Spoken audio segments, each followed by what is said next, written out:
I'll never forget what I saw on that quiet Kansas City night. It wasn't just about football or even the Cincinnati versus Nebraska game at Arrowhead Stadium. No, this was something bigger. As the stadium lights dimmed and the roar of the crowd faded into memory, a love story stepped into the spotlight. And I was there watching as Travis Kelce and Taylor Swift, freshly engaged, the couple the whole world is talking about, made their way toward a sleek black SUV, side by side, hearts in sync, ready to board a private jet bound for New York City. It felt like a scene written for the movies, a moment where time slowed down, the cameras flashed, and every single eye was locked on them. Because this wasn't just another routine trip after a game. This was history being written in real time.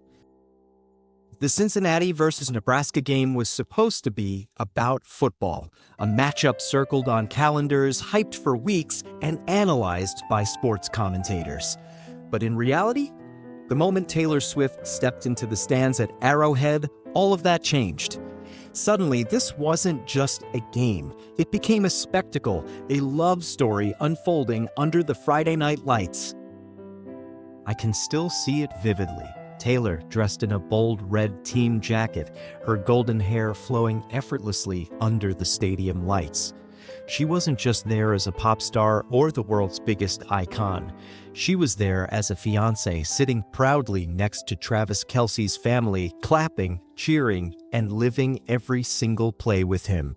Every time Travis appeared on the big screen, the stadium erupted, cheers for him, but also screams of "Taylor! Taylor!" echoing from the stands. It was electric. And the cameras caught everything. Her laughter, her smiles, the way her hands clapped just a little harder when Travis shined on the field. When Cincinnati scored, her face lit up like the 4th of July, and those images spread across social media within minutes. Fans weren't just watching a football game anymore, they were witnessing a chapter in a romance that has captivated the entire world.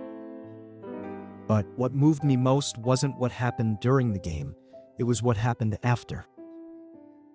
When the final whistle blew, Travis didn't rush off the field. No, he stayed. He lingered. He walked up to young fans, signing autographs, shaking hands, even lifting a child into his arms as if the game didn't even happen.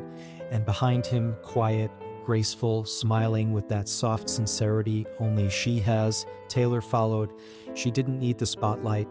She let him have his moment with the fans. But the way she watched him, you could tell. That was love. Minutes later, the couple was escorted out.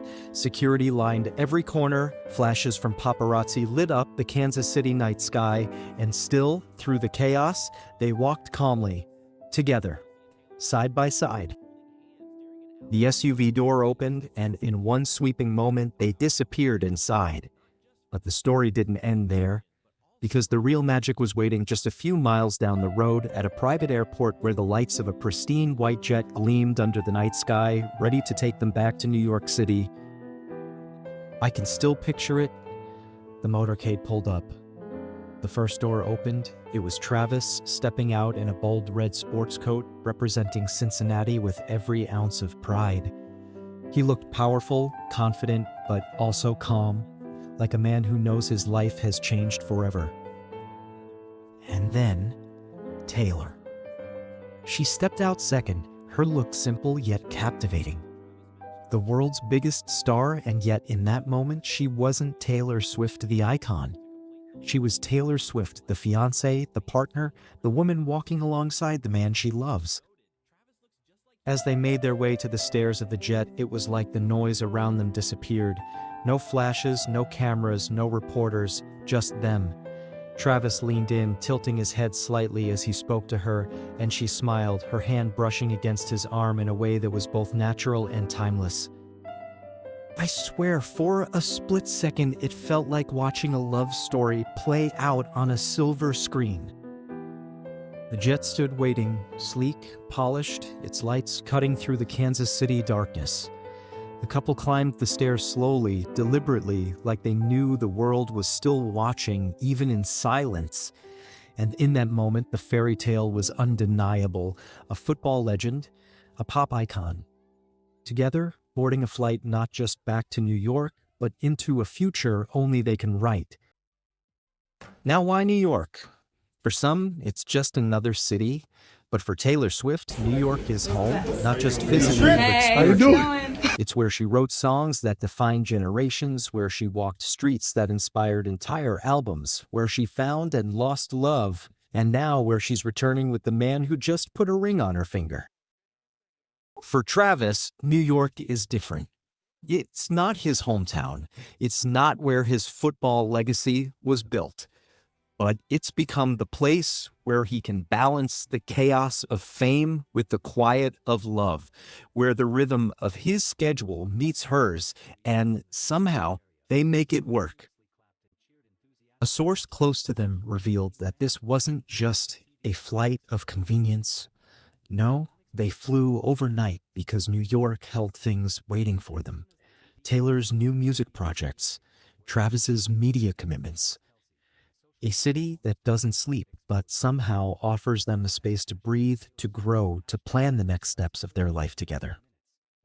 When I think back on that night, August 29th, Kansas City, it wasn't about football anymore. It wasn't even about celebrity. It was about two people deeply in love, choosing each other over and over again. And the world got to see just a glimpse of it. The roar of the stadium may fade, the game will eventually be forgotten, but the image of Taylor Swift and Travis Kelce boarding that jet together, hand in hand, hearts in sync, will live forever in the memories of those who saw it. And if you ask me, that was the real victory of the night.